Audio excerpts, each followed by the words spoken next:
Në këtë moment, ndërsa po dëgjoni këto fjalë, trupi juaj po qëndron plotësisht I palvishëm në hapësirë. Jo, nuk po flas për karrigjen tuaj, po flas për diçka shumë më të çuditshme. Çdo atom në trupin tuaj, çdo molekul, çdo qelizë po lëviz përmes universit me një shpejtësi prej 600 kilometrash në sekond. Toka po rrotullohet rreth diellit me 30 kilometra në sekond. Dielli po rrëshqet përmes rrugës së Qumashtit me 250 kilometra në sekond. Dhe e gjithë galaktika jon po fluturon drejt diçkaje që shkencëtarët e quajnë tërheqësi I madh me shpejtësinë marramëndse prej 600 kilometrash në sekond. Por këtu është pjesa e çuditshme. Pavarësisht nga gjithë ky lëvizje kozmike, ju nuk mund të shkoni askund. Imagjinoni për një moment se ndërtoni anijen më të shpejtë që fizika e lejon. Jo një raketë të zakonshme, jo diçka që funksionon me karburant kimik apo edhe me fuzion bërthamor. Po, makinën më të përsosur të imagjinueshme. Një mrekulli inxhinierike që mund të përshpejtojë materje deri në shpejtësinë absolute të dritës, 300.000 kilometra në sekond. 793.570.000 kilometra në orë. Një shpejtësi kaq e pabesueshme sa mund të rrotulloheni rreth tokës 7 herë gjysmë në vetëm 1 sekond. Në këtë shpejtësi mund të arrini në hënë në pak më shumë se 1 sekond. Marsi do të ishte vetëm 3 minuta larg.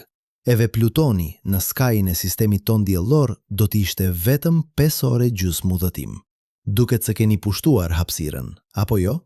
Por tani drejtoni anijen tuaj drejt yllit më të afërt. Proxima Centauri, fqinji ynë kozmik më I afërt. Dhe këtu fillon të zbërthehet iluzioni. Edhe me shpejtësinë e dritës, edhe duke udhëtuar me shpejtësinë absolute maksimale që universi lejon, do t'ju duhen 4 vjet e 3 muaj për të arritur atje. 4 vjet e 3 muaj të udhëtimit të pandërprer me shpejtësinë më të shpejtë të mundshme. Dhe kjo është vetëm ylli më I afërt. Vetëm hapi I parë jashtë oborrit ton kozmik. Në vitin 1955, fizikani Albert Einstein vdiq në Princeton, duke lënë pas një ekuacion që do të ndryshonte përgjithmonë mënyrën se si e kuptuam universin. E barabartë me mc në katror. Energjia është e barabartë me masën e shumëzuar me shpejtësinë e dritës në katror. Por ky ekuacion I famshëm nuk ishte thjesht një formulë matematikore elegante. Ishte një dënim, një vendim I përjetshëm I shkruar në vetë strukturën e realitetit. Sepse ajo që Einstein I zbuloi ishte se sa më shpejt të lëvizni, aq më shumë energji ju duhet. Jo në mënyrë lineare, eksponencialisht. Dhe kur I afroheni shpejtësisë së dritës, energjia e nevojshme rritet drejt pafundësisë. Le të konkretizojmë këtë.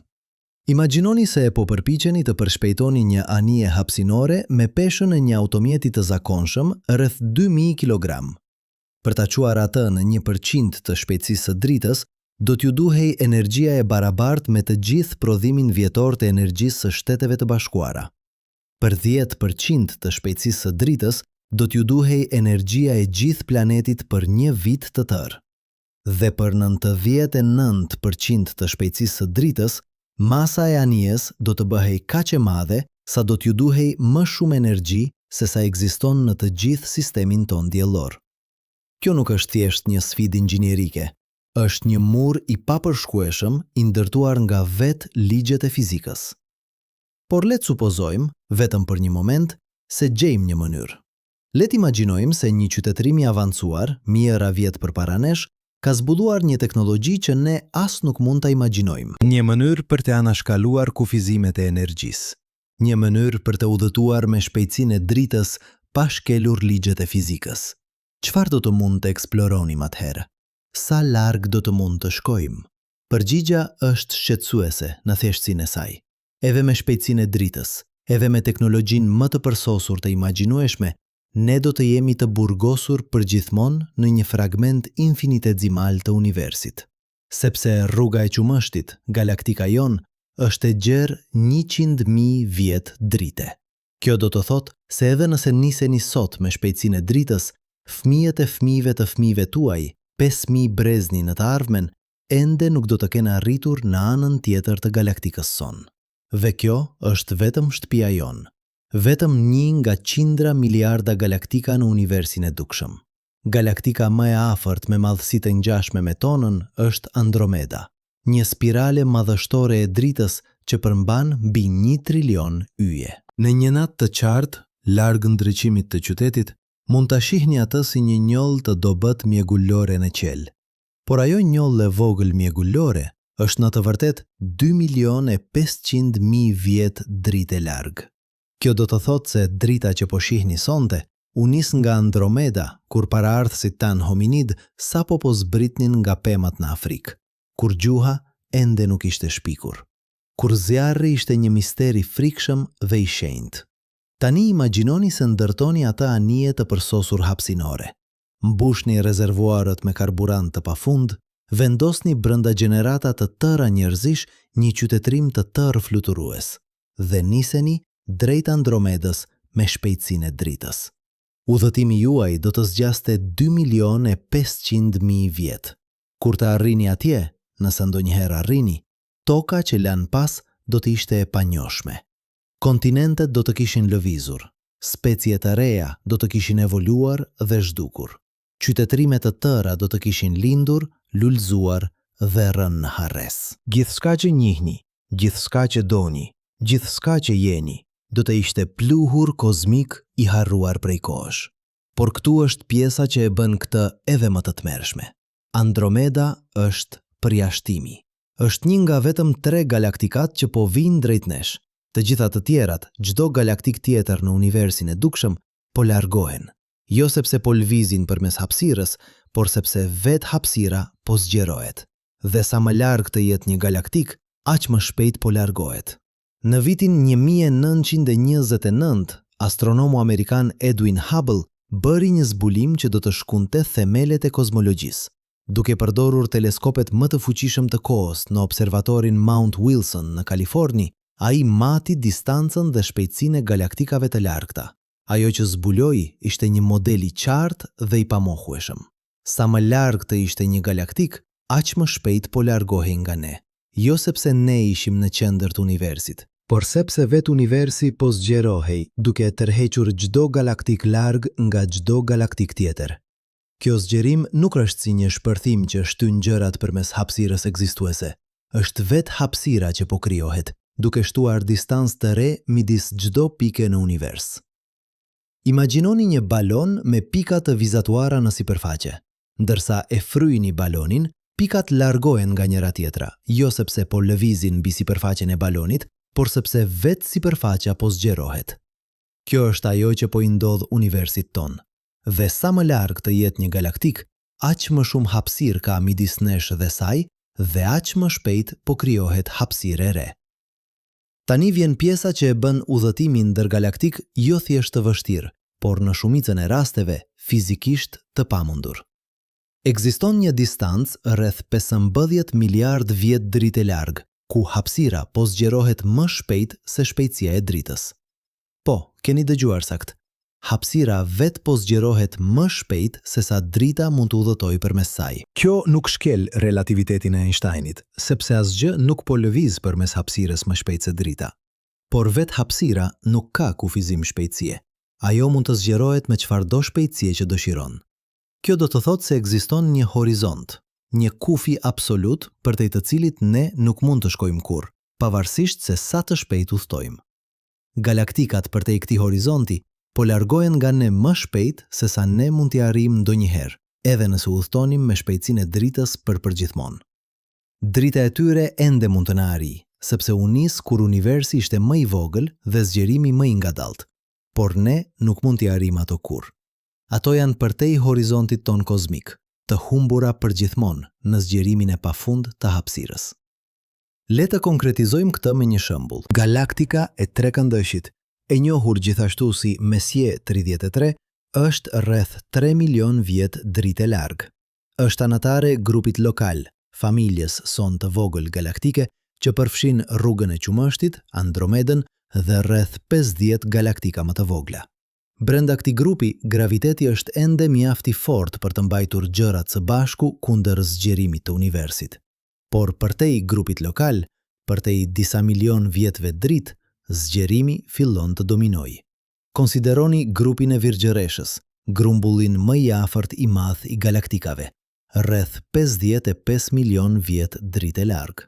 Ai përmban rreth 1500 galaktika, duke përfshirë gjigant eliptik me triliona yje. Edhe me shpejtësinë e dritës, do t'ju duheshin 55 milion vjet për të arritur atje. Por këtu është problemi. Ndërsa po udhëtoni, hapësira midis jush dhe grupit të Virgjëreshës po zgjerohet. Çdo sekond, mijëra kilometra hapësirë të re po krijohen. Ju po udhëtoni përpara me shpejtësinë e dritës, por destinacioni juaj po largohet gjithashtu. A do të arrini ndonjëherë? Po. Nëse niseni sot, do të arrini në rreth 55 milion vjet. Por vetëm sepse grupi i Virgjëreshës është ende brenda horizontit ton kozmik. Është ende në pjesën e universit ku, edhe pse po largohet, nuk po largohet më shpejt se shpejtësia e dritës. Por ka galaktika që janë. Ka galaktika që, edhe nëse nisnim sot me shpejtësinë e dritës, nuk do t'i arrijm kurrë, sepse ato po largohen më shpejt se sa ne mund të udhëtojmë. Dhe çdo ditë që kalon, më shumë galaktika kalojnë përtej këtij horizonti. Çdo ditë, universi i arritshëm po t'kurret. Jo sepse ne po lvizim, por sepse zgjerimi po shpejtohet. Në vitin 1998, dy ekipe të pavarura të astronomëve, duke studiuar shpërthimet e largëta supernova, bën një zbulim që do t'i fitonte atyre çmimin Nobel. Ata zbuluan se zgjerimi i universit nuk po ngadalsohet siç pritej. Ishte duke përshpejtuar. Diçka, një forcë misterioze që e quajtën energji e errët, po shtyn galaktikat më larg nga njëra tjetra me një ritëm gjithnjë e në rritje. Kjo do të thotë se e ardhmja e universit ton nuk është thjesht e madhe, është e vetmuar. Në miliarda vjet, ndërsa zgjerimi vazhdon të përshpejtohet, galaktikat përtej grupit ton lokal do të largohen përtej horizontit ton kozmik. Drita e tyre do të zbardhet dhe do të zbehet derisa të zhduket plotësisht. Qielli i natës do të errësohet. Dhe nëse ekziston ndonjë qytetërim në atë kohë të largët, ata do të shikojnë lart dhe do të shohin vetëm galaktikat e grupit ton lokal, të bashkuara tashmë në një super galaktik gjigante. Ata nuk do të kenë asnjë mënyrë për të ditur se dikur ekzistuan miliarda galaktika të tjera. Asnjë mënyrë për të ditur se universi është shumë më i madh se ajo që mund të shohin. Por ne jemi me fat. Ne jetojmë në një kohë kur ende mund të shohim thellë në univers, kur ende mund të zbulojmë historinë e tij, strukturën e tij, fatin e tij. Ne jetojmë në një dritare e shkurtër kozmike, kur universi është mjaft i vjetër që të ketë formuar yje dhe galaktika, por ende mjaft i ri që ato galaktika të jenë të dukshme. Një dritare që po mbyllet ngadalë, por në mënyrë të pashmangshme. Kështu që kur shikoni lart në qiellin e natës, kur shihni ato njollë të dobët mjegulore që është Andromeda, mos mendoni vetëm për bukurinë e saj. Mendoni për distancën. 2.500.000 vjet drite. Mendoni për kohën. Drita që po shihni u nis kur paraardhësit tan ishin ende kafsh. Dhe mendoni për burgun, sepse edhe nëse mund të udhtonim me shpejtësinë e dritës, edhe nëse mund të kapërcenim çdo sfidë teknologjike, ne ende do të ishim të burgosur në një fragment të vogël të universit. Një ishull i vogël galaktikash në një oqean gjithnjë në zgjerim të hapësirës së zbrazët. Shpejtësia e dritës nuk është thjesht një kufizim shpejtësie, është një burg kozmik, një mur i papërshkueshëm që na ndan nga shumica e universit. Dhe sa më shumë që mësojmë për universin, aq më shumë kuptojmë se sa i vogël është pjesa që mund të arrijmë ndonjëherë. Sa e kufizuar është sfera jonë e mundshme, sa e vetmuar është pozita jonë në kosmos. Por ndoshta kjo vetmi nuk është një mallkim.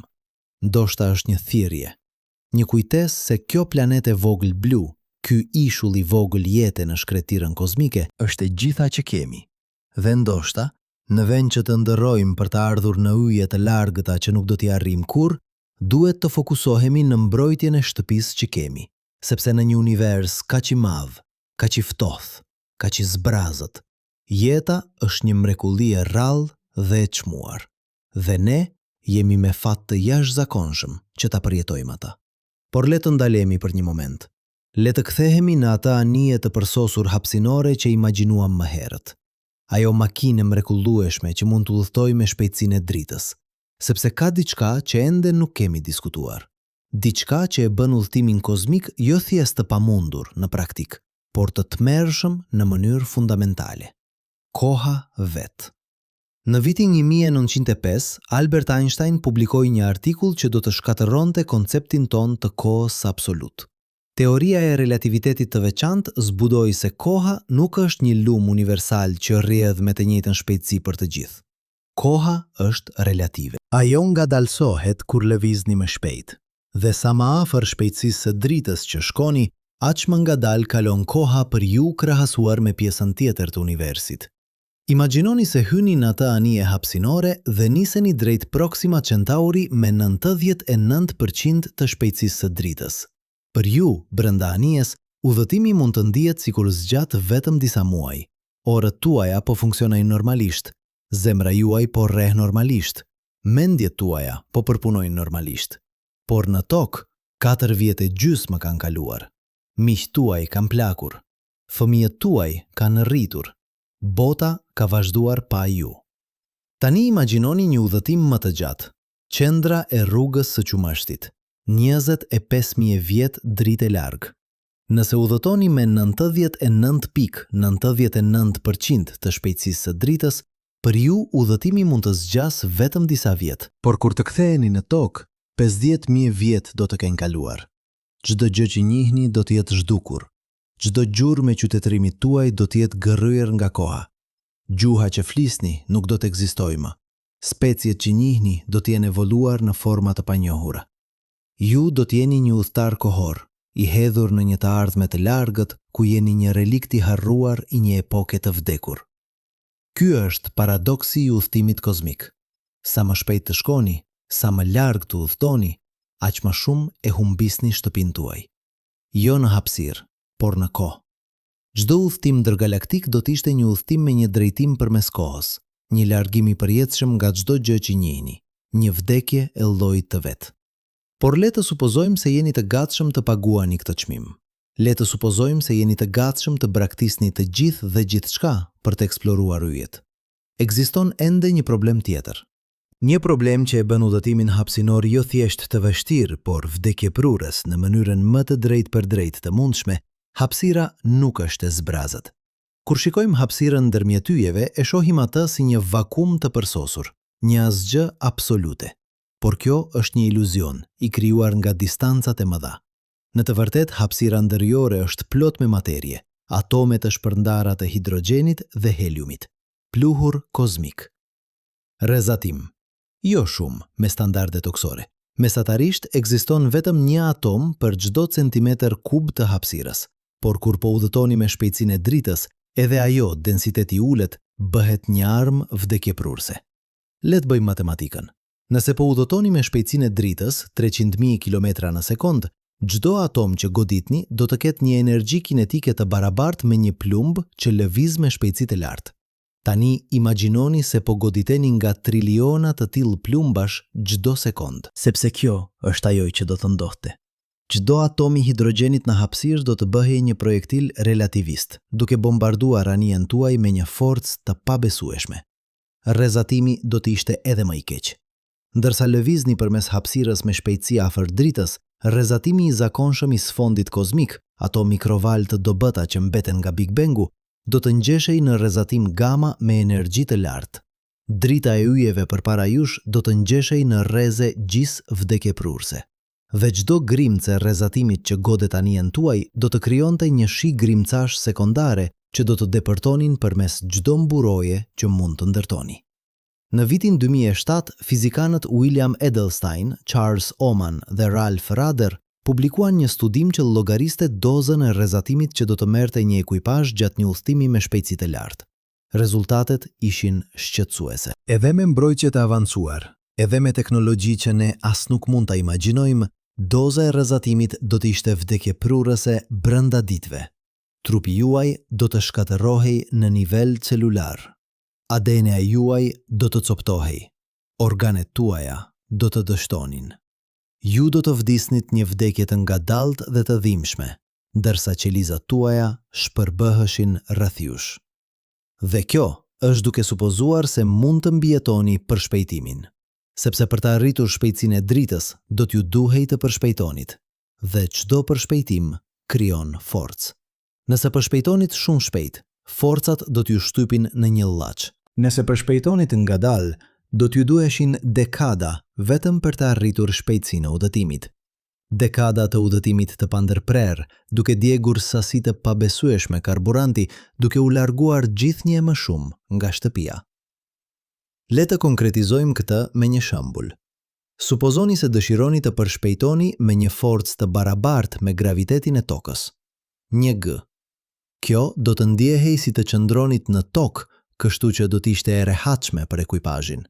Por me këtë përshpejtim, do t'ju duhej gati 1 vit për të arritur shpejtësinë e dritës.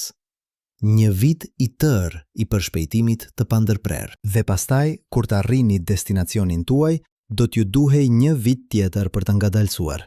Kjo do të thotë se çdo udhëtim do të shtonte 2 vjet në kohëzgjatjen e tij totale vetëm për përshpejtimin dhe ngadalsimin. Por këtu është pjesa që e bën këtë edhe më të pamundur. Çdo sekond që po përshpejtoni, po digjni karburant. Dhe sa më shumë karburant që mbani, aq më e rëndë është anija juaj dhe aq më shumë karburant ju duhet për ta përshpejtuar atë. Kjo quhet ekuacioni i raketës Tsiolkovski dhe është një ligj i pamëshirshëm i fizikës që e bën udhëtimin hapësinor eksponencialisht të vështirë sa më shpejt që dëshironi të shkoni. Le të bëjmë një llogari të thjeshtë.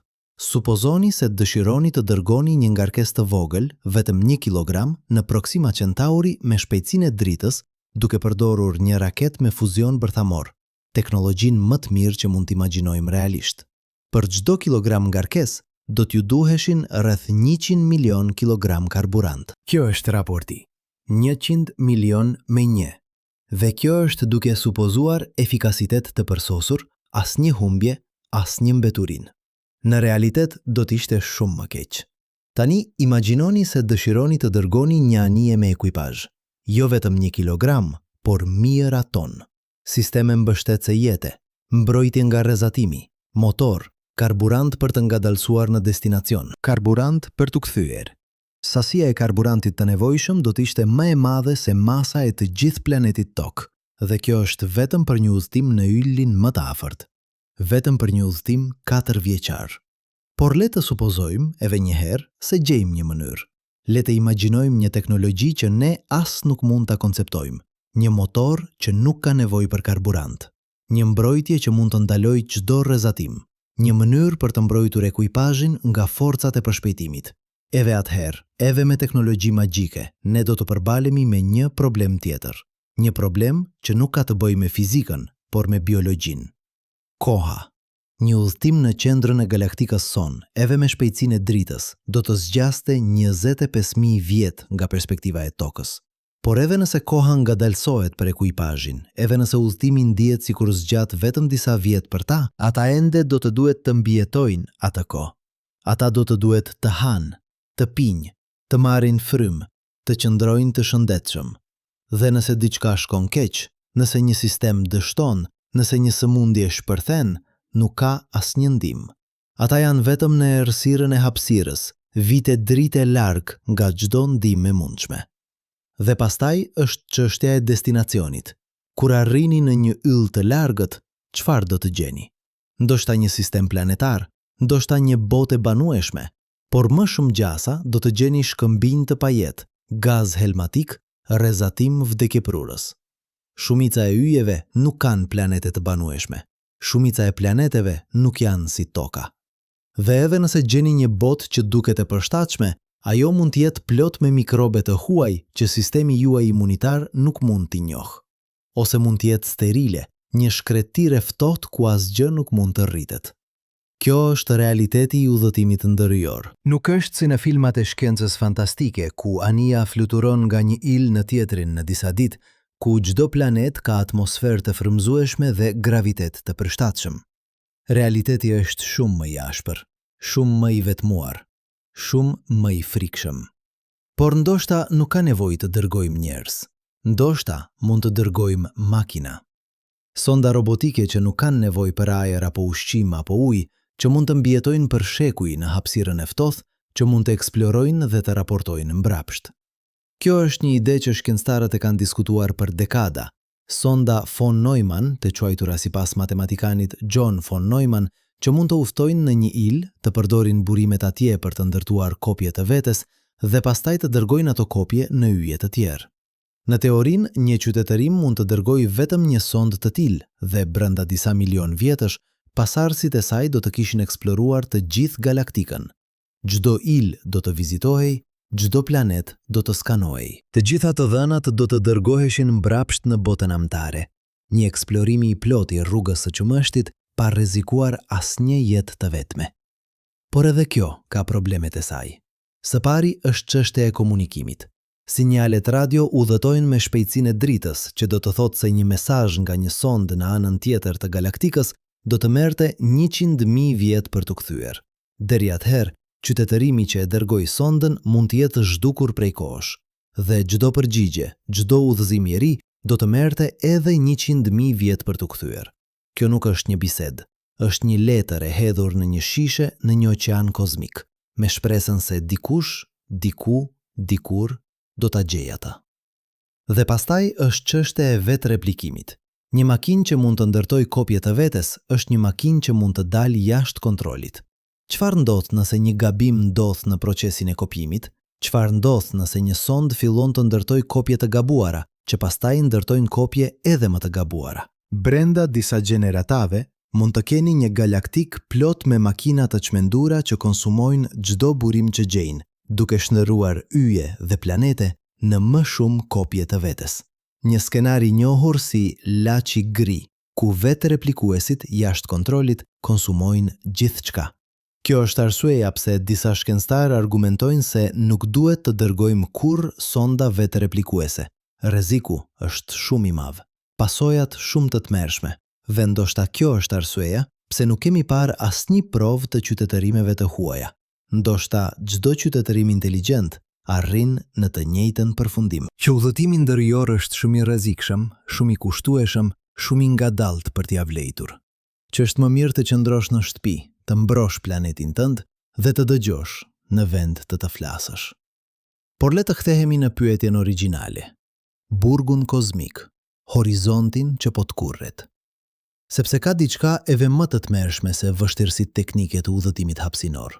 Diçka që e bën të ardhmen e universit ton jo thjesht të vështirë, por fundamentalisht të vetmuar. Kujtoni se universi po zgjerohet, dhe jo vetëm po zgjerohet, por zgjerimi po përshpejtohet. Çdo sekond, hapësira midis galaktikave po rritet. Dhe sa më larg të jetë një galaktik, aq më shpejt po largohet.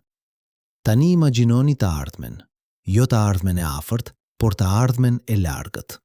Triliona vjet në të ardhmen.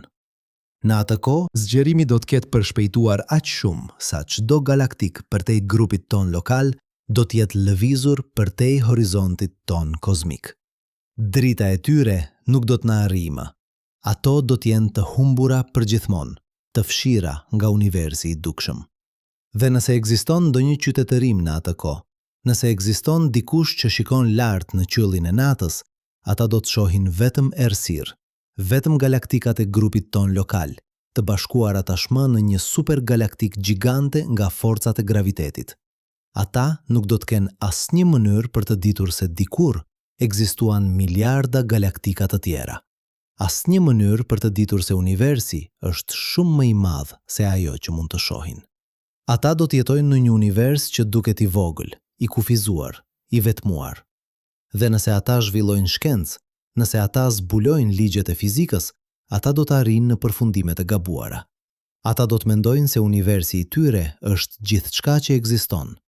Ata nuk do të kenë asnjë provë të Big Bangut, asnjë provë të zgjerimit, asnjë provë të historisë kozmike që ne mund ta shohim sot. Kjo është një mendim i tmerrshëm, që e ardhmja e universit nuk është thjesht e madhe dhe e ftohtë, por e errët dhe e paditur. Që qytetërimet e së ardhmes do të jenë të privuara nga njohuria që ne kemi sot, që ata do të jetojnë në një univers që duket më i vogël, më i thjesht, më i kufizuar se ai që ne shohim. Por ka diçka edhe më të tmerrshme, diçka që e bën burgun ton kozmik jo thjesht një kufizim hapsinor, por një kufizim ekzistencial. Sepse nëse universi po zgjerohet përgjithmonë, nëse zgjerimi po përshpejtohet përgjithmonë, atëherë e ardhmja përfundimtare e universit është vdekja termike. Imagjinoni një univers ku çdo yll ka djegur karburantin e tij, ku çdo vrim e zezë ka avulluar, ku çdo grimcë e materjes është shpërndar aq holl sa universi është praktikisht i zbrazët. Një univers i ftohtë, i errët, i vdekur, ku asgjë nuk ndodh, ku asgjë nuk mund të ndodh, ku koha vetë bëhet pa kuptim, sepse nuk ka asnjë ndryshim për ta matur.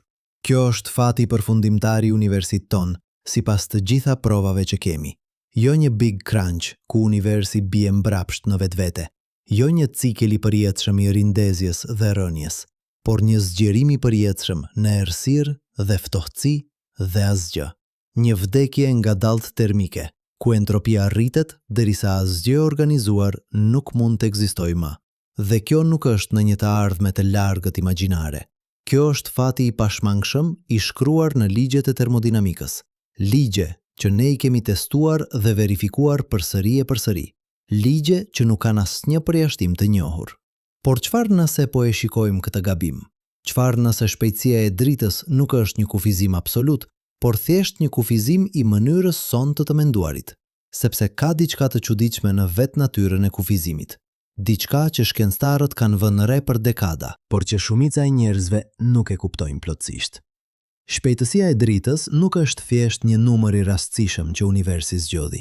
Është një konstante fundamentale që lidh hapësirën me kohën, energjinë me masën, shkakun me pasojën. Kur Einstein shkroi E barabart me mc në katror, ai nuk po përshkruante thjesht një marrëdhënie midis energjisë dhe masës.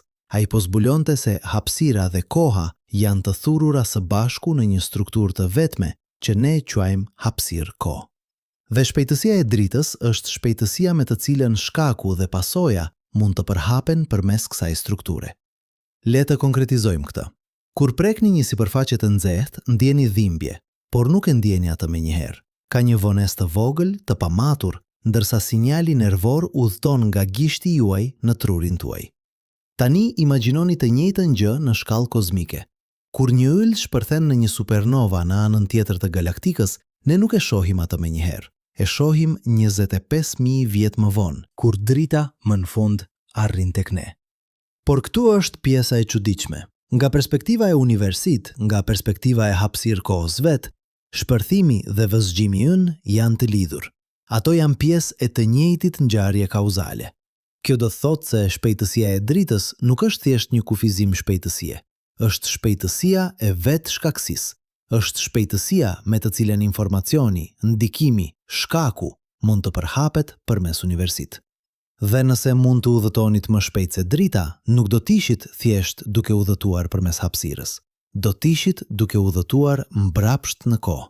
Do t'ishit duke shkelur vetë strukturën e shkaksisë. Në vitin 1935, fizikani Albert Einstein dhe kolegët e tij Boris Podolsky dhe Nathan Rosen publikuan një artikull që do të bëhej i famshëm si paradoksi e Pere.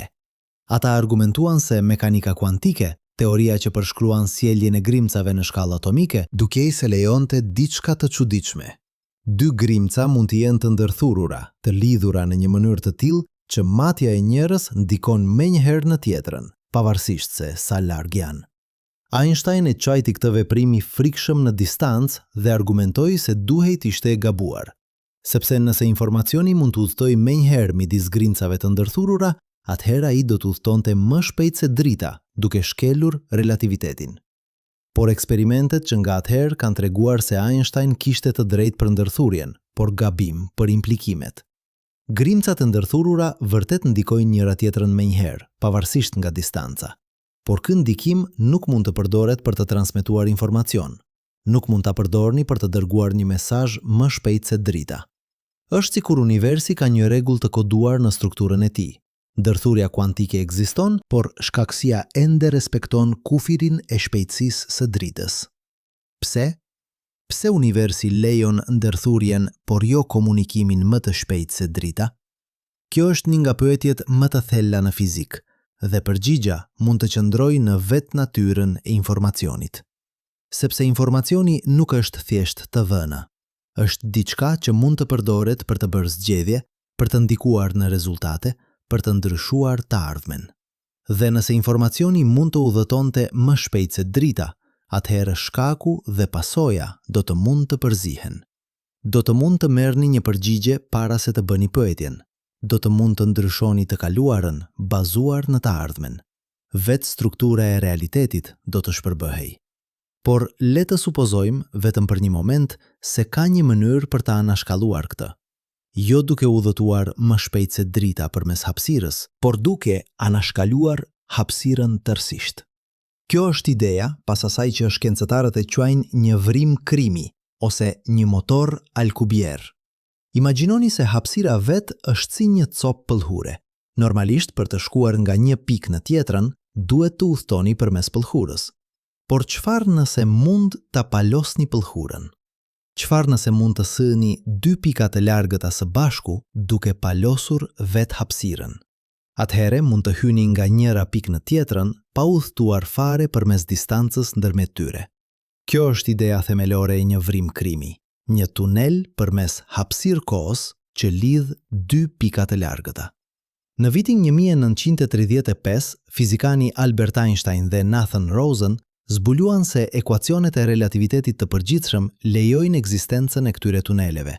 Ato u quajtën ura Einstein-Rosen, por më vonë u ribër të famshme si vrima krimi.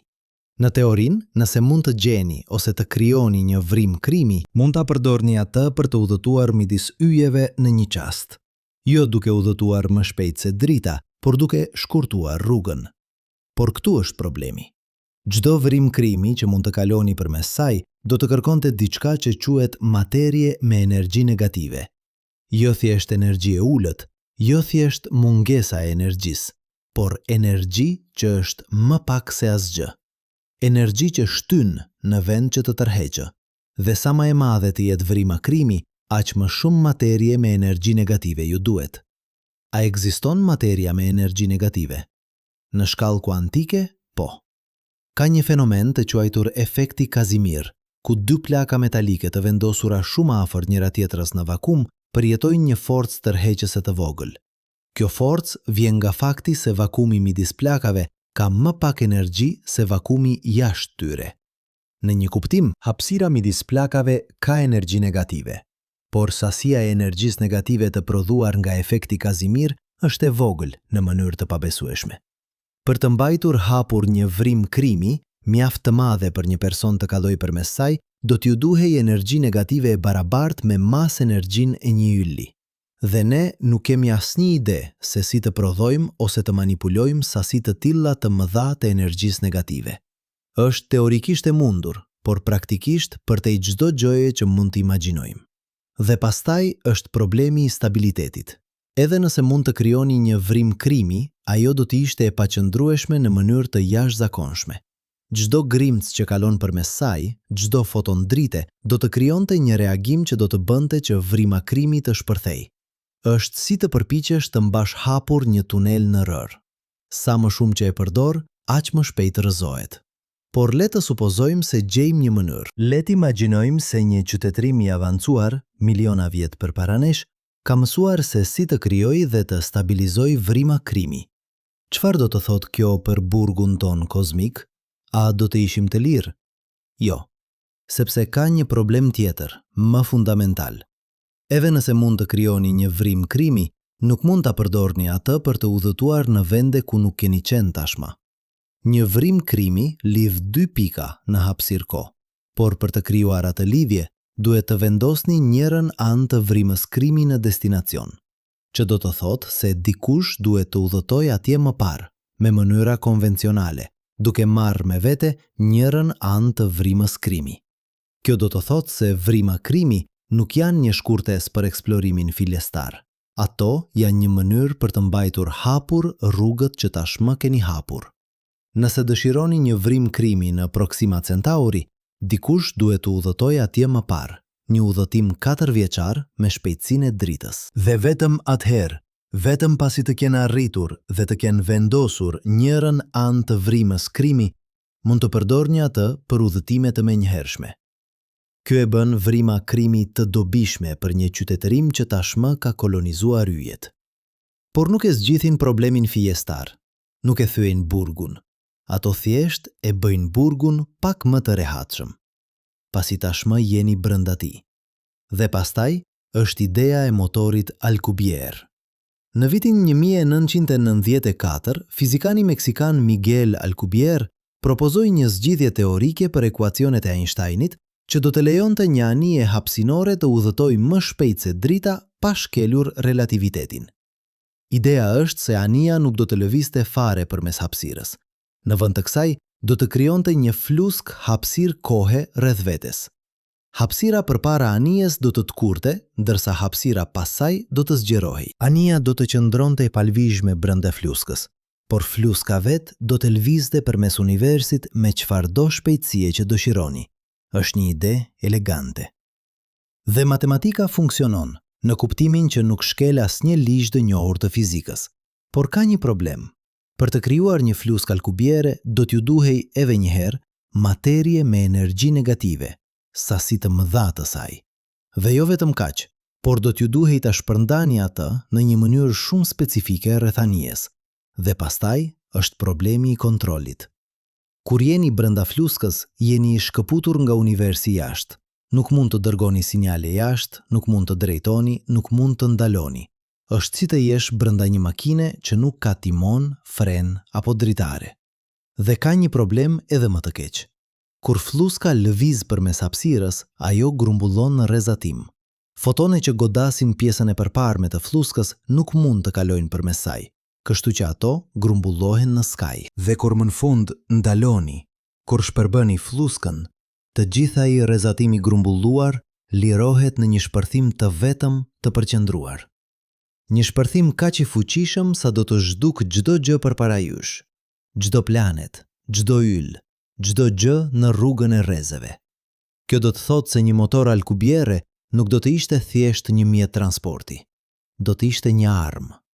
Një armë kaq e fuqishme sa përdorimi i saj do të ishte një akt gjenocidi kozmik. Dhe ndoshta kjo është arsyeja pse nuk kemi parë asnjë provë të qytetërimeve të huaja që përdorin teknologji të tilla. Ndoshta çdo qytetërin që arrin në atë nivel të avancuar kupton se disa teknologji janë shumë të rrezikshme për të përdorur. Por le të supozojmë se ka mënyra të tjera. Le të supozojmë se fizika që ne njohim nuk është historia e plotë. Sepse ka diçka të çuditshme në vetë natyrën e universit ton. Diçka që shkencëtarët e kanë vënë re, por që ende nuk e kuptojnë plotësisht. Universi duket se është i sintonizuar me saktësi për ekzistencën e jetës. Konstante fundamentale të fizikës, si forca e gravitetit, forca elektromagnetike, masa e elektronit, të gjitha duket se kanë vlera që janë pikërisht ato që duhen për të lejuar formimin e yjeve, planeteve dhe jetës. Nëse ndonjë nga këto konstante do të ishte edhe pak ndryshe, universi do të ishte një vend shumë i ndryshëm. Ndoshta një vend ku yjet nuk mund të formohen. Ndoshta një vend ku atomet nuk mund të ekzistojnë. Ndoshta një vend ku asgjë interesante nuk mund të ndodhë fare. Kjo quhet problemi i sintonizimit të imët. Dhe ka dy shpjegime kryesore. Njëri është se jemi thjesht me fat të jashtëzakonshëm, që nga të gjitha vlerat e mundshme që konstantet të fizikës mund të kenë, ato rastësisht kanë vlerat që lejojnë jetën. Dhe ne jemi këtu për ta vërejtur këtë sepse nëse nuk do të ishin ato vlera, ne nuk do të ishim këtu për t'u ankuar. Shpjegimi tjetër është se ekzistojnë shumë universe. Një multivers i pafund, ku çdo kombinim i mundshëm i konstanteve fizike ekziston diku. Dhe ne ndodhemi në një nga universit të rrallë, ku konstante janë të duhurat për jetën, sepse vetëm në ato universe mund të ekzistojë dikush për të bërë pyetjen. Por ka një shpjegim të tretë, më spekulativ. Çfarë nëse konstantet të fizikës nuk janë konstante fare? Çfarë nëse ato mund të ndryshojnë, të evoluojnë, të përshtaten? Çfarë nëse ka një fizik më të thellë, një nivel më fundamental i realitetit, ku ligjet që ne i njohim janë thjesht raste të veçanta të diçkaje më të përgjithshme? Kjo është ideja pas teorive të tilla si teoria e kordave, graviteti kuantik dhe fizika përtej modelit standard. Këto teori sugjerojnë se realiteti që ne përjetojmë është vetëm një sipërfaqe, një projekcion i diçkaje më të thellë dhe më të çuditshme. Dhe në atë nivel më të thellë, ndoshta ligjet janë të ndryshme. Ndoshta shpejtësia e dritës nuk është një kufizim absolut, por thjesht një kufizim i kësaj versioni të veçantë të realitetit. Por këtu është problemi. Të gjitha këto teori janë ende spekuluese. Asnjëra prej tyre nuk është testuar eksperimentalisht. Asnjëra prej tyre nuk ka bërë parashikime që ne mund t'i verifikojmë. Ato janë matematike bukur, ide elegante, por ende nuk janë shkencë në kuptimin e plot të fjalës. Dhe derisa të jenë, derisa të kemi prova, duhet të supozojmë se ligjet e fizikës që njohim janë të sakta. Që shpejtësia e dritës është një kufizim absolut, që burgu kozmik është real, por le të supozojmë, vetëm për një moment të fundit, se gjejmë një mënyrë. Le të imagjinojmë se një zbulim revolucionar, një teori e re e fizikës, na jep një mënyrë për ta nashkaluar kufizimin. Çfarë do të bënim? Ku do të shkonim? Përgjigja është shqetësuese në thjeshtësinë e saj. Do të shkonim kudo që mund të shkonim. Do të përhapeshim përmes galaktikës si një virus, duke kolonizuar çdo yll, çdo planet, çdo burim. Do të shndërronim rrugën e qumashtit në një kopsht, një makinë gjigante e ndërtuar për qëllimet tona. Dhe pastaj do të shkonim më tej. Në Andromedën, në grupin e Virgjëreshës, në çdo galaktik, brenda horizontit ton kozmik.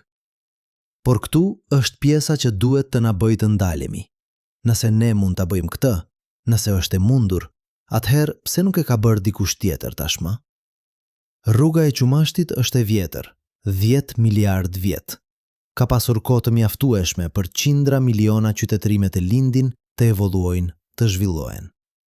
Nëse udhtimi më i shpejt se drita është i mundshëm, nëse ka një mënyrë për të thyer burgun kozmik, atëherë të paktën një nga ato qytetërime duhet ta ketë zbuluar atë. Dhe nëse e kanë zbuluar, atëherë ku janë?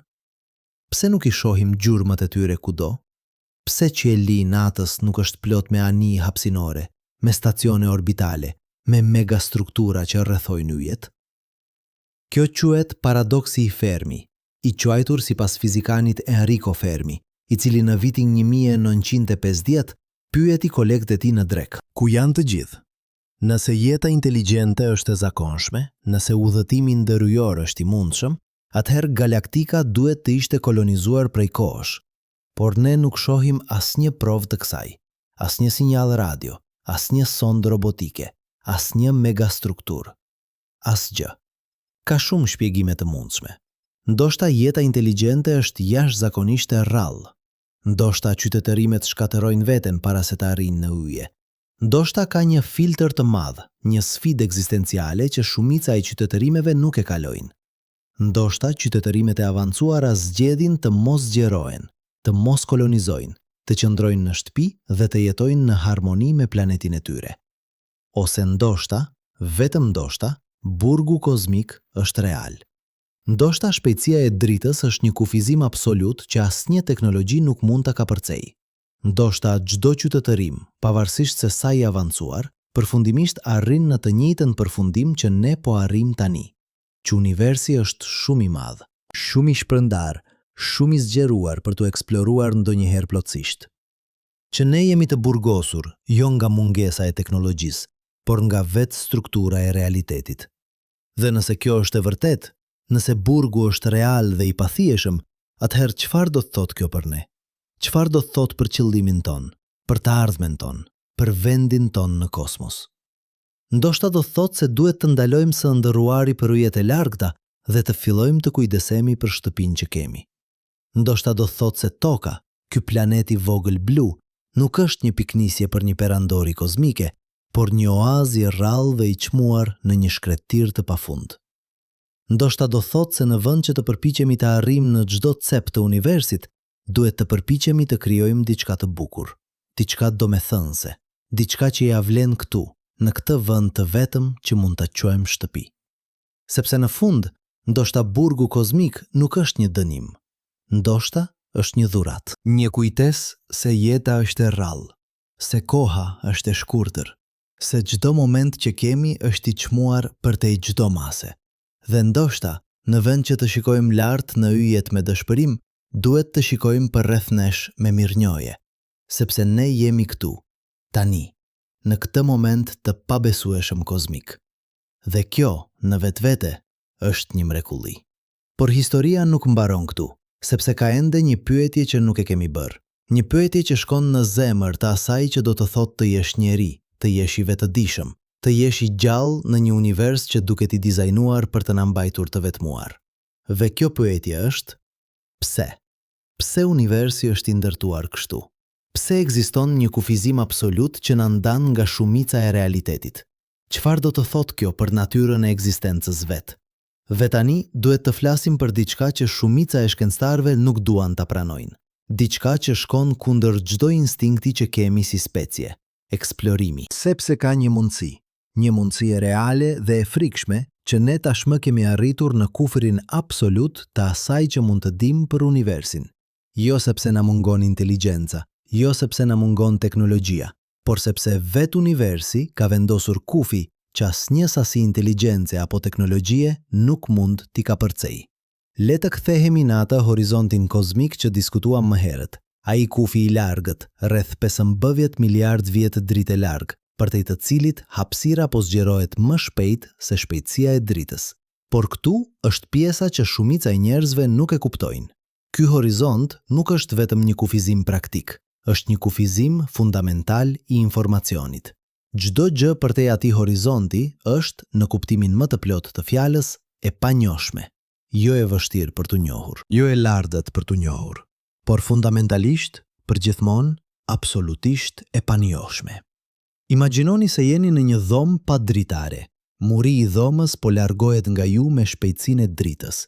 Çdo sinjal që dërgoni drejt murit nuk do të arrijë atë kurrë, sepse muri po largohet më shpejt se sa sinjali juaj mund t'u udhëtojë. Dhe çdo sinjal nga ana tjetër e murit nuk do t'ju arrijë kurrë, për të njëjtën arsye.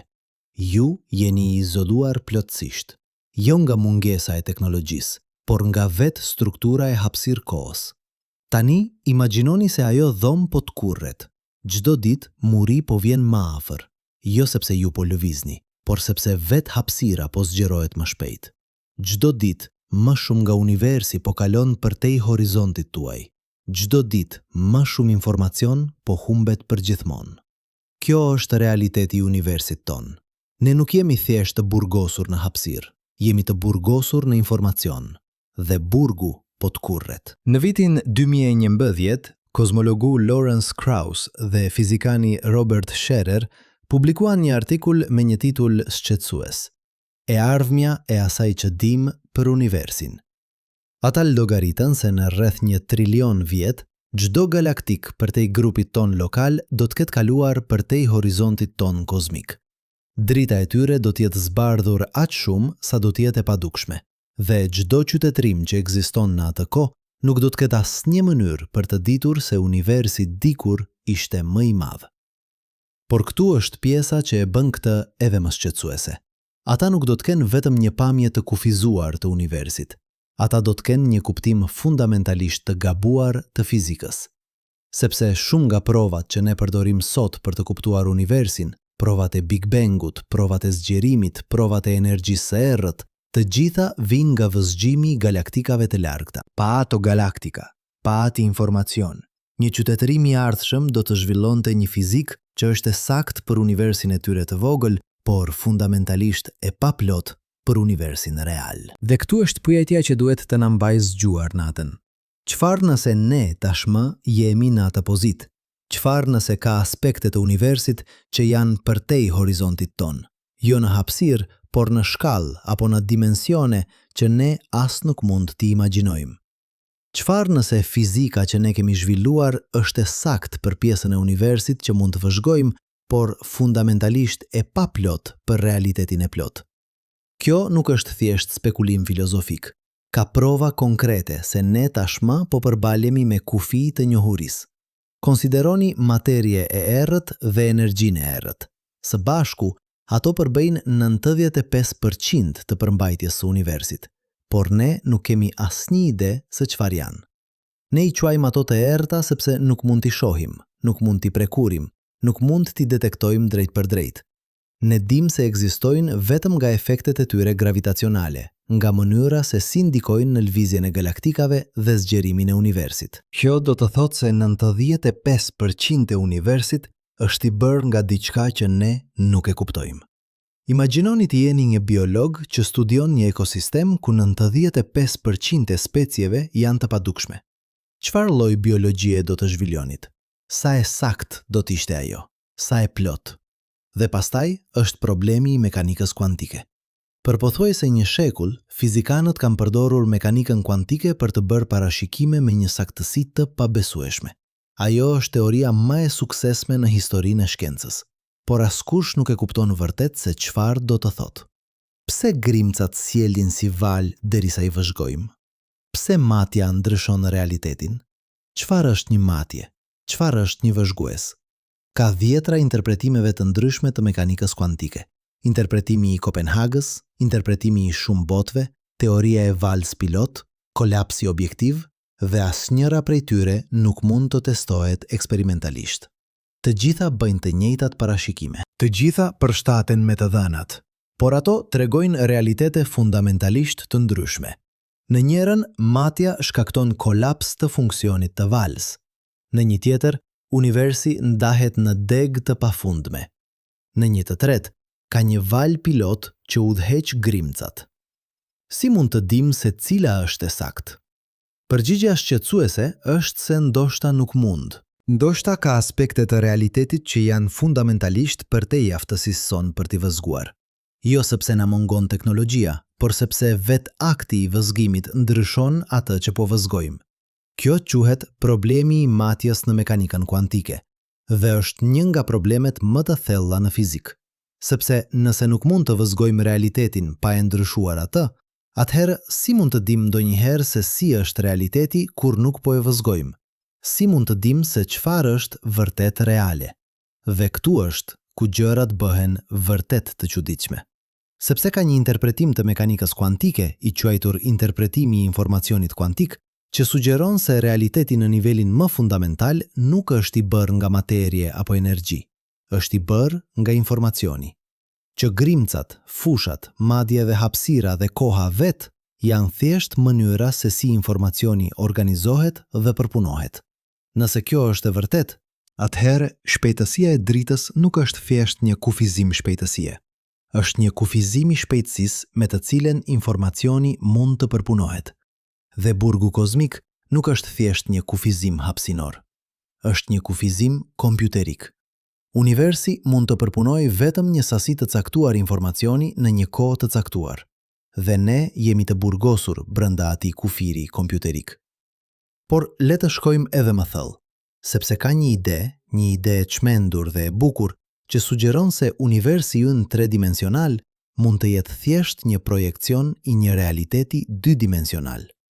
Kjo quhet parimi holografik dhe vjen nga studimi i vrimave të zeza. Në vitet 70, fizikani Stephen Hawking zbuloi se vrimave të zeza nuk janë plotësisht të zeza. Ato emetojnë rrezatim, një rrezatim shumë të dobët që tani quhet rrezatimi Hawking. Dhe ky rrezatim bart informacion. Kur një vrim e zeza vullon, ajo lëshon të gjithë informacionin që ka përthithur gjatë jetës së saj. Por këtu është pjesa e çuditshme.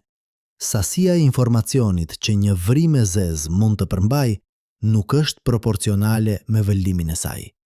Është proporcionale me sipërfaqen e saj, me sipërfaqen e horizontit të ngjarjeve, kufirin përtej të cilit asgjë nuk mund të shpëtojë. Kjo do të thotë se e gjithë informacioni brenda një vrime të zezë mund të koduhet në sipërfaqen dydimensionale të horizontit të saj. Tani, nëse kjo është e vërtet për vrimave të zeza, ndoshta është e vërtet për universin e tërë. Ndoshta e gjithë informacioni në universin ton tredimensional mund të koduhet në një sipërfaqe dydimensionale në skajin e universit. Ndoshta ne, gjithçka që shohim, gjithçka që përjetojmë, jemi thjesht një hologram, një projekcion I një realiteti më të thjesht që ekziston në një dimension më pak. Kjo tinglon si shkencë fantastike, por është një ide serioze që fizikanët po e studiojnë.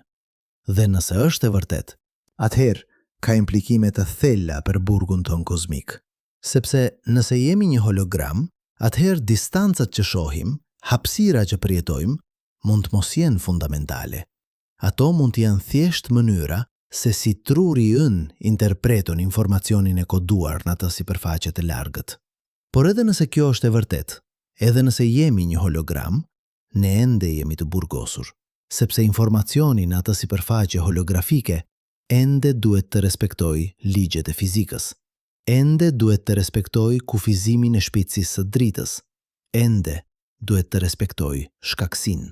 Burgu mund të jetë një iluzion, por është një iluzion I përsosur nga I cili nuk ka shpëtim. Dhe këtu duhet të ndalemi dhe të jemi plotësisht të sinqert. Të gjitha këto ide, vrima krimi, motor Alcubierre, parimi holografik, janë spekulime teorike. Ato janë matematike bukur, koncepte elegante, por asnjëra prej tyre nuk është testuar eksperimentalisht. Asnjëra prej tyre nuk ka bërë parashikime që ne mund t'i verifikojmë. Dhe disa prej tyre mund t'jenë thjesht të gabuara. Kjo është realiteti I shkencës në skajin e njohurisë. Ne po punojmë me ide që janë aq të avancuara, aq të largëta nga përvoja e përditshme, sa nuk kemi asnjë mënyrë intuitiv për t'i kuptuar ato. Ne po përdorim matematik për të eksploruar rajone të realitetit që nuk mund t'i arrijmë kurrë fizikisht. Dhe ndonjëherë, matematika na çon në vende të çuditshme që mund të mos korrespondojnë me realitetin fare. Kjo është arsyeja pse shkencëtarët janë skeptik. Kjo është arsyeja pse ne kërkojmë prova eksperimentale. Sepse historia e shkencës është plot me ide të bukura që rezultuan të jenë të gabuara. Eteri luminal, një substancë e padukshme që supozohej se mbushte hapësirën dhe bart valët e dritës. Flogjistoni, një substancë që supozohej se lirohej gjatë djegjes. Generacioni spontan, ideja se jeta mund të lindte nga materia e pajet. Të gjitha këto ide kishin kuptim në kohën e tyre. Të gjitha shpjegonin vëzhgimet. Të gjitha ishin të mbështetura nga shkencëtarët më të mirë të epokës së tyre. Dhe të gjitha rezultuan të jenë plotësisht të gabuara. Kështu që kur dëgjojmë për vrima krimi dhe motor Alcubierre dhe principe holografike, duhet të jemi të kujdesshëm. Duhet të pyesim, ku janë provat? Çfarë parashikimesh bëjnë këto teori që mund të testojmë? Si mund t'i dallojmë nga fantazia matematikore? Dhe përgjigja e sinqertë është se, për momentin, nuk mund. Këto ide janë në skajin e asaj që fizika mund të studiojë. Ato janë në kufirin midis shkencës dhe spekulimit. Dhe derisa të kemi prova, derisa të kemi eksperimente, duhet t'i trajtojmë ato si ato që janë. Mundësi interesante, jo fakte të vërtetuara. Por këtu është pjesa që e bën këtë edhe më frustruese. Disa nga këto ide mund të mos jenë të testueshme kurrë. Jo sepse na mungon teknologjia, por sepse ato bëjnë parashikime për rajone të universit që janë përtej horizontit ton kozmik. Ose për shkalla aq të vogla sa parimi I pasigurisë Heisenberg na pengon të matim ato. Ose për energji aq të larta sa do të na duhej një përshpejtues grimçash më I madh se sistemi diellor. Kjo do të thotë se mund të ketë pyetje për universin që janë fundamentalisht të papërgjishme. Jo sepse jemi të paaft, por sepse vetë universi na pengon të dim përgjigjet. Është sikur të jesh një peshk që përpiqet të kuptojë oqeanin. Peshku mund të vëzhgojë ujin rreth tij, mund të studiojë rrymët dhe valët, mund të zhvillojë një teori të hidrodinamikës, por ai nuk mund të dijë kurrë se çfarë ka përtej sipërfaqes. Ai nuk mund të dijë kurrë për ajrin, për qielin, për yjet, sepse vetë natyra e tij si peshk e kufizon atë në një rajon të vogël të realitetit. Dhe ne mund të jemi në të njëjtën pozitë.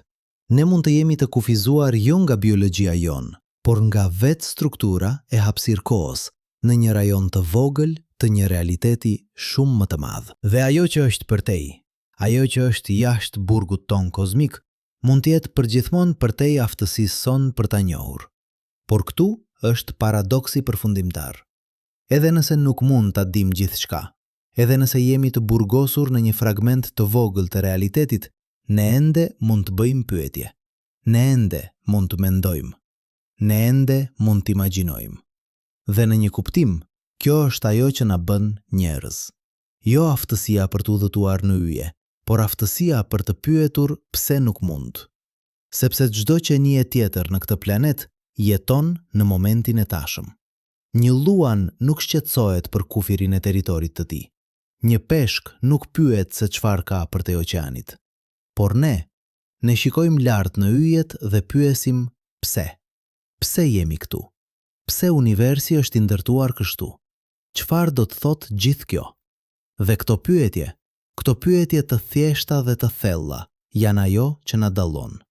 Jo inteligjenca jon, jo teknologjia jon, por kureshtja jon e pashuar. Dëshira jon për të kuptuar, edhe kur kuptimi është përtej aftësisë son.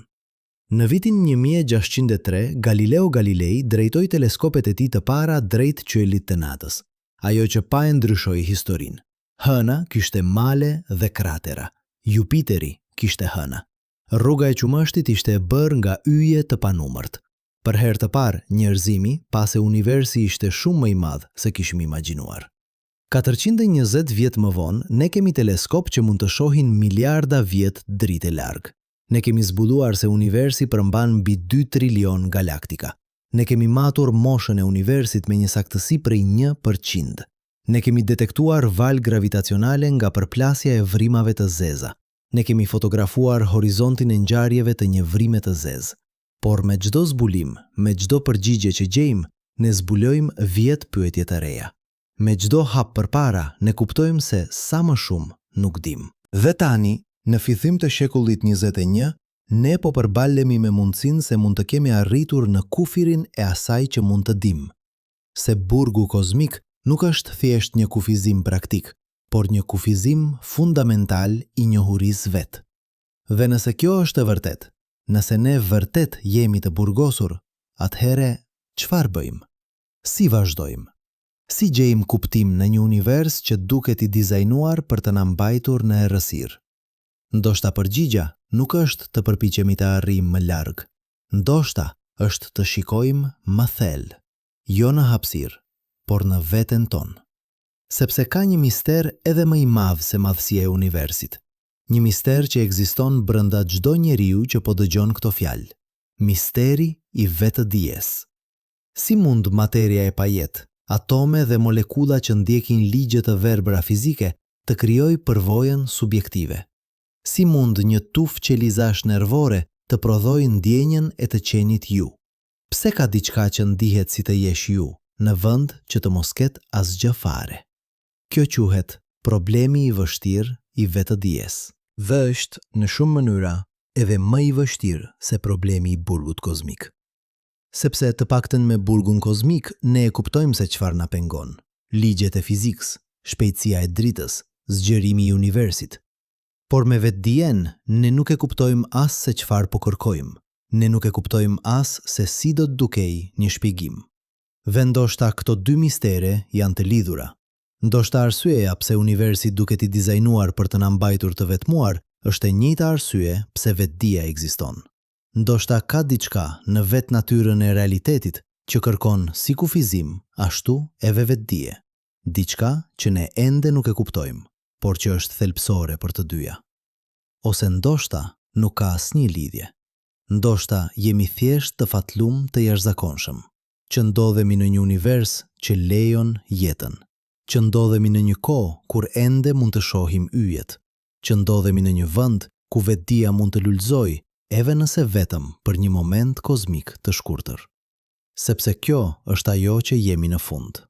Jo pushtues të yjeve, jo zotërues të galaktikave, por qenie të vetëdijshme në një univers që shumica e tij është e pavetëdijshme, ishuj të vegjël të kompleksitetit në një oqean të entropisë.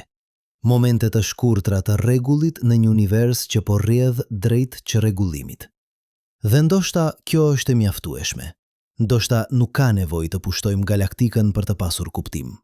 Ndoshta kuptimi nuk vjen nga madhësia e territorit ton, por nga thellësia e përvojës son, nga bukuria që krijojmë. nga dashuritë që ndajmë, nga pyetjet që bëjmë edhe kur nuk ka përgjigje.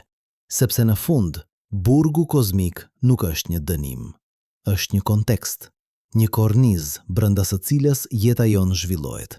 Dhe brenda asaj kornize, brenda atij burgu, ne ende kemi zgjedhje të pafundme. Ende mund të krijojmë, ende mund të dashuronim, ende mund të kërkojmë, ende mund të ndërojmë.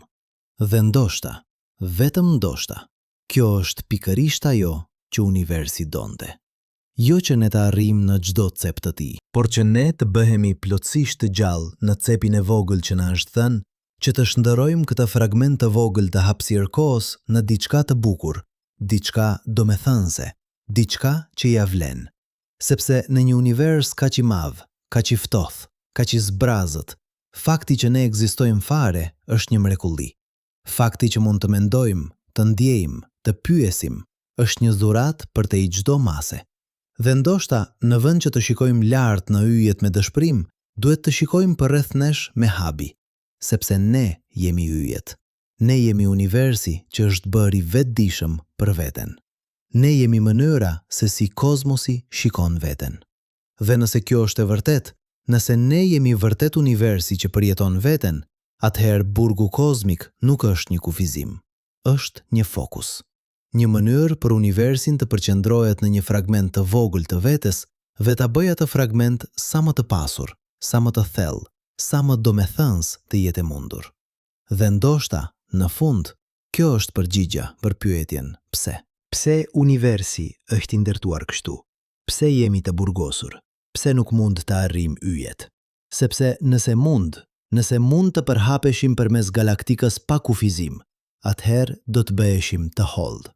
Do të humbnim thellësinë, do të humbnim fokusin, do të bëheshim pushtues në vend të krijuesve, eksplorues në vend të mendimtarve.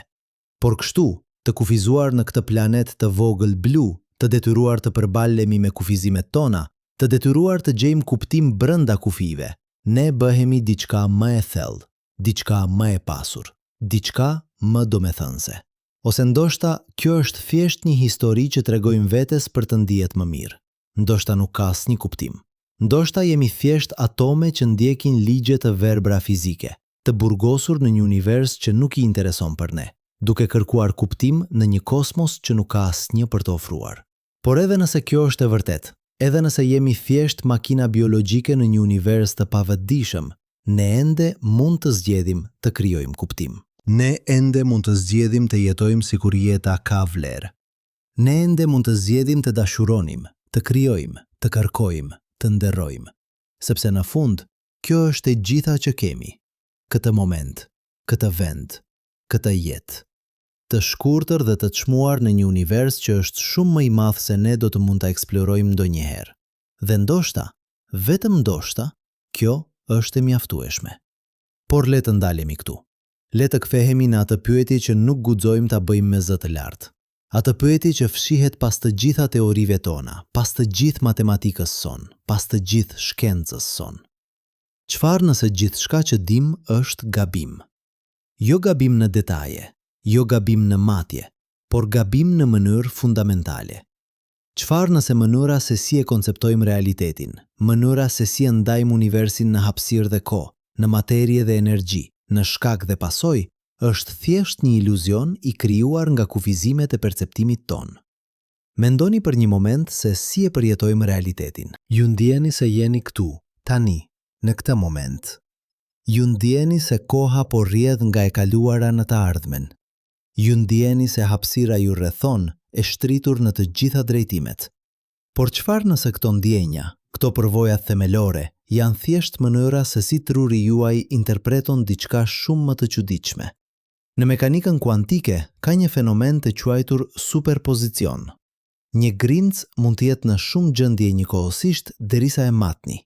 Një elektron mund të jetë këtu dhe atje në të njëjtën kohë. Një foton mund të kalojë përmes dy vrimave njëkohësisht. Kjo nuk është thjesht një metaforë. Kjo nuk është thjesht një mënyrë të follurit. Kjo është ajo që matematika na tregon. Kjo është ajo që eksperimentet konfirmojnë përsëri e përsëri. Por kur përpiqemi ta imagjinojmë këtë, kur përpiqemi ta vizualizojmë, truri ynë dështon. Sepse truri ynë u evolua për të përballuar makroskopike, objekte të ngurta që janë qartë këtu ose atje, kur në të dyja vendet njëkohësisht. Truri ynë u evolua për të gjuajtur gazel në savana, jo për të kuptuar sjelljen e elektroneve në shkallë atomike. Kjo do të thotë se intuita jon, ndjenja jon e asaj që është normale apo e mundshme, është thjesht një produkt i historisë son evolucionare. Është një vegjël që funksionon mirë për mbijetesën në shkallën tonë, por që mund të jetë plotësisht e papërshtatshme për të kuptuar realitetin fundamental. Dhe këtu është pjesa që duhet të na bëjë të ndalemi dhe të mendojmë. Nëse intuita jon na mashtron në shkallë kuantike, nëse realiteti në nivelin më të vogël është fundamentalisht i ndryshëm nga ajo që përjetojmë, atëherë pse duhet të besojmë se intuita jon është e besueshme në shkallë kozmike? Pse duhet të supozojmë se mënyra se si përjetojmë hapësirën dhe kohën korespondon me mënyrën se si hapësira dhe koha vërtet janë? Ndoshta shpejtësia e dritës nuk është një kufizim i shpejtësisë, ndoshta është një kufizim i mënyrës son të menduarit. Ndoshta koncepti jon i distancës është thjesht një parafrim, një mënyrë e përshtatshme për të përshkruar diçka shumë më komplekse. Ndoshta universi nuk është vërtet i shtritur në hapësirë, por është i organizuar në një mënyrë që ne as nuk mund ta imagjinojmë. Ka një eksperiment të famshëm në mekanikën kuantike të quajtur eksperimenti i zgjedhjes së vonuar. Në këtë eksperiment mund të vendosni se si të matni një foton pasi ajo tashmë ka kaluar përmes një aparati, dhe zgjedhja juaj e bërë në të tashmen duket se ndikon në sjelljen e fotonit në të kaluarën. Është sikur e ardhmja po ndikon në të kaluarën, sikur shkaku dhe pasoja po përzihen. Tani, shumica e fizikanëve do të thonë se kjo është thjesht një keqkuptim, se nuk ka asnjë ndikim real mbrapsht në kohë, se ajo që po ndodh është diçka më delikate, më e ndërlikuar. Por fakti që duhet të themi këtë, fakti që duhet të shpjegojmë se pse intuita jon është e gabuar, tregon se ka diçka thelbësisht të çuditshme në vetë natyrën e kohës. Çfarë nëse koha nuk rrjedh? Çfarë nëse e kaluara, e tashmia dhe e ardhmja ekzistojnë të gjitha njëkohësisht, dhe ndjenja jon e tani është thjesht një iluzion i krijuar nga mënyra se si truri ynë përpunon informacionin. Çfarë nëse universi është si një film ku të gjitha kornizat ekzistojnë njëkohësisht dhe ne thjesht po përjetojmë një kornizë në një kohë? Kjo quhet pamja e bllokut të universit dhe është një interpretim serioz i relativitetit të Einsteinit. Sipas kësaj pamjeje, e ardhmja tashmë ekziston. Çdo gjë që do të ndodhë ndonjëherë tashmë ka ndodhur në një kuptim. Ju në të ardhmen, duke lecuar këto fjalë, tashmë ekzistoni, po aq real sa ju në të tashmen. Nëse kjo është e vërtet, atëherë çfarë do të thotë për zgjedhjen e lirë, për përgjegjësinë, për kuptimin? Nëse ardhmja tashmë është e shkruar, nëse çdo zgjedhje që do të bëjmë tashmë është e përcaktuar, atëherë a jemi vërtet të lirë? Apo jemi thjesht duke luajtur një rol të shkruar tashmë në një skenar kozmik? Këto janë pyetje që shkenca nuk mund t'i përgjigjet, jo sepse shkenca është e paaftë, por sepse këto janë pyetje që shkojnë përtej shkencës. Ato janë pyetje filozofike, ekzistenciale, që prekin vetë natyrën e asaj që do të thotë të jesh i vetëdijshëm në një univers që mund të mos jetë ajo që duket.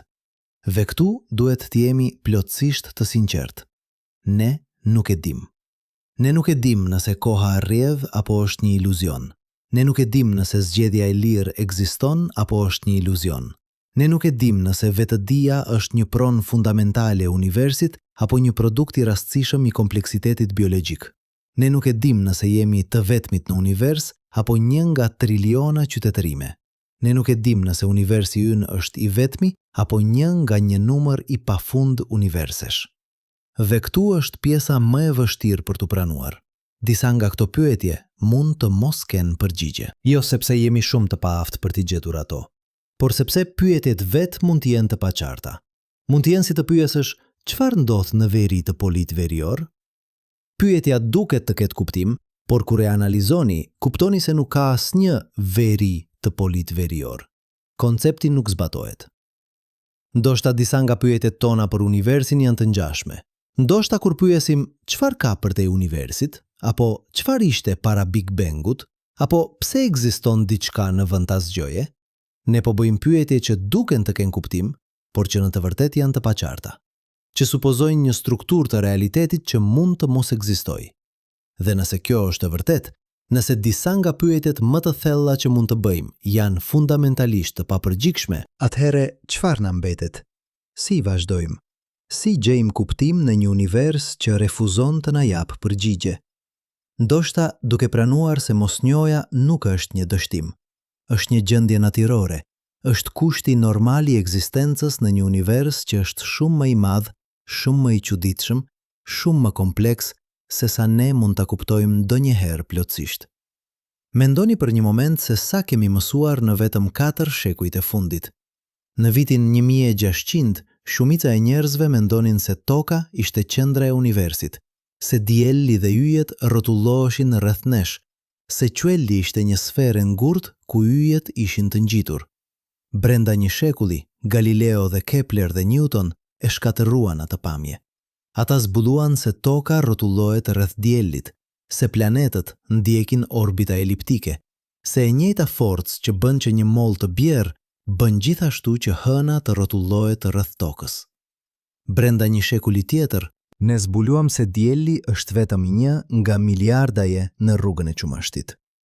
Brenda një shekulli tjetër, ne zbuluam se rruga e Qumështit është vetëm 1 nga miliarda galaktika. Brenda një shekulli tjetër, ne zbuluam se universi po zgjerohet, se filloi me një Big Bang, se është i mbushur me materie dhe energji të errët që nuk e kuptojmë. Çdo zbulim e ka zgjeruar horizontin ton. Çdo përgjigje ka zbuluar pyetje të reja. Dhe tani, në fillim të shekullit 21, ne po përballemi me mundësinë se mund të kemi arritur në kufirin e asaj që mund të dimë. Jo sepse kemi mësuar gjithçka, por sepse kemi arritur në kufith që vetë universi ka vendosur.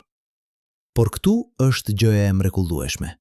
Eve duke ditur këtë, eve duke pranuar se mund të jemi përgjithmonë të kufizuar, ne ende vazhdojmë të pyesim. Ne ende vazhdojmë të kërkojmë. Ne ende vazhdojmë të ndërrojmë. Sepse kjo është ajo që na bën njerëz. Jo aftësia për të gjetur përgjigje, por aftësia për të bërë pyetje. Dhe ndoshta, në fund, pyetjet janë më të rëndësishme se përgjigjet, sepse përgjigjet na mbëllin. Ato na japin një ndjenjë të rreme sigurie, një iluzion se e kuptojmë gjithçka. Por pyetjet na mbajnë të hapur. Ato na mbajnë kureshtar. Ato na mbajnë të gjallë në kuptimin më të thellë të fjalës. Kur një fëmijë pyet pse qielli është blu, ne mund t'i japim një përgjigje shkencore. Mund të shpjegojmë për shpërndarjen Rayleigh, për mënyrën se si molekullat e ajrit shpërndajnë dritën blu më shumë se dritën e kuqe. Por nëse fëmia vazhdon të pyes pse në çdo përgjigje, përfundimisht arrim në një pikë ku nuk kemi më përgjigje. Pse molekullat e ajrit shpërndajnë dritën? Pse drita sillet si val? Pse universi ka ligjet që ka? Pse ekziston diçka në vend ta zgjoje? Dhe në atë pikë, në atë moment kur arrim në kufirin e njohurison, ne përballemi me një zgjedhje. Mund të pretendojmë se e dim përgjigjen. Mund të shpiknim një histori, një mit, një dogmë që na jep një ndjenjë të rreme sigurie. Ose mund të qëndrojmë në errësirë dhe të pranojmë se ka gjëra që nuk i dim, që mund të mos i dim kurrë, që mund të jenë përtej aftësisë sonë për t'i kuptuar. Dhe kjo kërkon guxim. Kërkon guxim të thuash nuk e di. Kërkon guxim të jetosh me pasiguri. Kërkon guxim të pranosh se pavarësisht nga të gjitha njohuritë tona, të gjitha teknologjitë tona, të gjitha arritjet tona, ne ende jemi fëmijë që shikojnë lart në një univers që është shumë më i madh se ne. Por ka diçka të bukur në këtë, diçka që na liron në vend që të na burgos, sepse nëse nuk e dim gjithçka, nëse nuk mund ta dim gjithçka, atëherë ka gjithmonë më shumë për të zbuluar, ka gjithmonë më shumë për të mësuar, ka gjithmonë më shumë për të habitur. Dhe ndoshta kjo është përgjigja për burgun kozmik. Jo se duhet ta thyejmë atë, jo se duhet ta kapërcejmë atë, por se duhet ta pranojmë atë si pjesë e asaj që jemi. Sepse burgu nuk është thjesht një kufizim hapësinor. Është një kufizim ekzistencial. Është një kujtesë se ne jemi të kufizuar, të fundëm, të vdekshëm, që koha jon është e shkurtër, që mundësitë tona janë të kufizuara, që nuk mund të bëjmë gjithçka, të shohim gjithçka, të dimë gjithçka. Por brenda atyre kufive, brenda atij burgu, ne ende kemi zgjedhje të pafundme. Ende mund të krijojmë art që prek shpirtin, ende mund të shkruajmë poezi që kap të pavendosmen, ende mund të bëjmë muzikë që na transporton, ende mund të dashuronim me një intensitet që e bën kohën të ndalojë. Ende mund të shikojmë një perëndim dielli dhe të ndjejmë një lidhje me diçka më të madhe se ne vetë. Dhe ndoshta këto momente, këto përvojat e vogla njerëzore, janë më të vlefshme se çdo udhtim në yje, sepse ato janë ajo që na bën të gjallë, ato janë ajo që i jep kuptim ekzistencës sonë. Jo madhësia e territorit që kontrollojmë, por thellësia e përvojës që kemi. Kujtoni se si filloi ky udhtim. Me trupin tuaj që qëndronte i palvishëm, ndërsa universi fluturonte rreth jush me 600 km në sekond. Me iluzionin e qëndrimit në vend në një univers që është në lëvizje të përhershme. Dhe tani, në fund të këtij udhtimi, ne kthehemi në të njëjtin moment, në trupin tuaj që qëndron këtu, në frymën tuaj që hyn dhe del, në vetdijen tuaj që përjeton këtë moment të vetëm, të çmuar, të përsëritshëm. Sepse kjo është e gjitha që kemi vërtet, jo e ardhmja, jo e kaluara, por këtë moment, këtë tani, këtë përvojë të qenit të gjallë në një univers që është shumë më i madh se ne, por që për një moment të shkurtër kozmik na lejon të ekzistojmë, të mendojmë, të ndjejmë, të pyesim. Dhe ndoshta, në fund, kjo është përgjigjja për pyetjen pse. Pse jemi këtu? Pse universi është i ndërtuar kështu? Pse jemi të burgosur në këtë fragment të vogël të hapësirë kohës? Sepse nëse nuk do të ishim, nëse mund të shpërndaheshim përmes universit pa kufizim, atëhere do të humbnim këtë moment, këtë fokus, këtë intensitet të qenit plotësisht, tërësisht, absolutisht këtu. Në vitin 1990, astronomi Carl Sagan shkroi: Kozmosi është brenda nesh. Ne jemi bërë nga materia e yjeve. Ne jemi një mënyrë për universin të njohë veten. Dhe kjo në fund është ajo që jemi. Jo të huaj në një univers të ftohtë dhe armiqësor, por pjesë e universit, një mënyrë për universin të përjetojë veten, të kuptojë veten, të habit për veten. Dhe nëse kjo është e vërtet, atëherë burgu kozmik nuk është një dënim, është një dhuratë. Një mënyrë për universin të përqendrohet në një fragment të vogël të vetes dhe ta bëjë atë fragment sa më të pasur, sa më të thellë, sa më domethënës të jetë e mundur. Por le të jemi të sinqertë për një moment të fundit. Ne nuk e dim nëse kjo është e vërtet. Ne nuk e dim nëse ka ndonjë kuptim në univers. Ne nuk e dim nëse jeta ka qëllim apo është thjesht një aksident kozmik. Ne nuk e dim nëse vetdia është e veçantë apo e zakonshme. Ne nuk e dim nëse jemi të vetmit apo një nga triliona. Dhe ndoshta kjo është pyetja më e rëndësishme që mund të bëjmë. Jo a mund të arrijmë yjet, por a ka rëndësi nëse nuk mund? A mund të gjejmë kuptim në një univers që mund të mos ketë asnjë për të ofruar? A mund të krijojmë vlerë në një kosmos që mund të jetë i pavlerë në mënyrë objektive? Dhe përgjigja e vetme që mund të japim me sinqeritet është ndoshta. Ndoshta mund. Ndoshta tashmë po e bëjmë. Çdo herë që krijojmë diçka të bukur, çdo herë që tregojmë dëmshuri, çdo herë që kërkojmë të vërtetën edhe kur e vërteta është e dhimbshme, çdo herë që shikojmë lart në yjet dhe ndjejmë një lidhje me diçka më të madhe se ne vetë. Sepse në fund, ndoshta pyetjet janë më të rëndësishme se përgjigjet. Ndoshta kërkimi është më i rëndësishëm se destinacioni. Ndoshta mënyra se si jetojmë brenda burgut ton kozmik është më e rëndësishme se fakti që burgu ekziston. Dhe kështu ne qëndrojmë këtu, në këtë planet të vogël blu, në këtë moment të shkurtër kozmik, duke shikuar lart në një univers që është shumë më i madh se ne do të mund ta eksplorojmë ndonjëherë.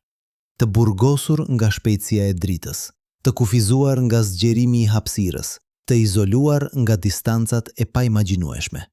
Por ende këtu, ende të gjallë, ende të vetëdijshëm, ende në gjendje të pyesim pse. Dhe ndoshta, vetëm ndoshta, kjo është e mjaftueshme. Ndoshta kjo është gjithçka që mund të shpresojmë. Ndoshta kjo është gjithçka që na duhet. Sepse në një univers kaq i madh, kaq i ftohtë, kaq i zbrazët, fakti që ju jeni këtu, tani, duke dëgjuar këto fjalë, duke menduar këto mendime, duke ndjere këto ndjenja, është një mrekulli përtej çdo mase. Një mrekulli që asnjë shkencë nuk mund ta shpjegojë plotësisht. Një mrekulli që asnjë teknologji nuk mund ta riprodhojë. Një mrekulli që ekziston vetëm këtu, tani, në këtë moment të përsëritshëm. Dhe ndoshta, në fund, kjo është përgjigja për burgun kozmik.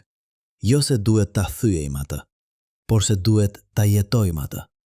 Plotësisht, thellësisht, me çdo frym që marrim, me çdo mendim që mendojmë, me çdo zgjedhje që bëjmë. Sepse ne jemi këtu, tani, në këtë moment të pabesueshëm kozmik. Dhe kjo, në vetvete, është një mrekulli që ja vlen të festohet, pavarësisht se sa i madh është burgu, pavarësisht se sa të largët janë yjet, pavarësisht se sa shumë nuk dim dhe nuk do të dim kurrë. Dhe ndoshta, vetë